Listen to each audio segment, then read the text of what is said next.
নমস্কার, বাংলা টাইমস নিউজে আপনাদের স্বাগত। আজ থেকে আগামী 24 তারিখ অবধি বেলগাছিয়া রোড থেকে শ্যামবাজার পাঁচমাথার মোড় পর্যন্ত কলকাতা পুলিশের পক্ষ থেকে ভারতীয় নাগরিক সুরক্ষা সংহতির 163(2) ধারা লাগু করা হয়েছে। এই ধারা অনুযায়ী বেলগাছিয়া রোড থেকে শ্যামবাজার পাঁচমাথার মোড় পর্যন্ত 5 জনের বেশি জমায়েত করা যাবে না। যদি কেউ এই ধারা লঙ্ঘন করে তাহলে তার বিরুদ্ধে ভারতীয় ন্যায় সংহতির 223 ধারা অনুযায়ী আইনত ব্যবস্থা গ্রহণ করা হবে।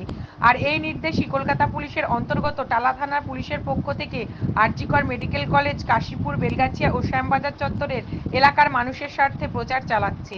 পুরো হাসপাতাল চত্বরে সেইভাবে দেখা নেই মানুষের সমাগম।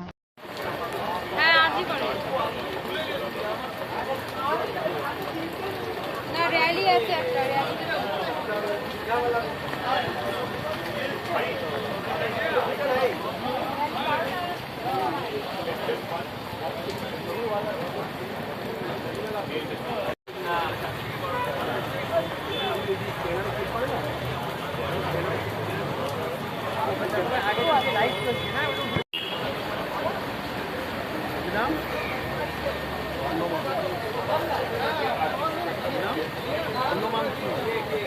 থেকে জানানো হচ্ছে যে আজ 18/8/24 থেকে আগামী 24/8/24 তারিখ পর্যন্ত বেলগাছিয়া রোড, ক্ষুদিরামপুর সরণি, রেল লাইন থেকে শ্যামবাজার পাঁচমাথা মোড় অবধি 163(2) বিএনএসএস ভারতীয় সুরক্ষা সংহিতা, যা পুরনো 144 দ্বারা জারি করা হয়েছে।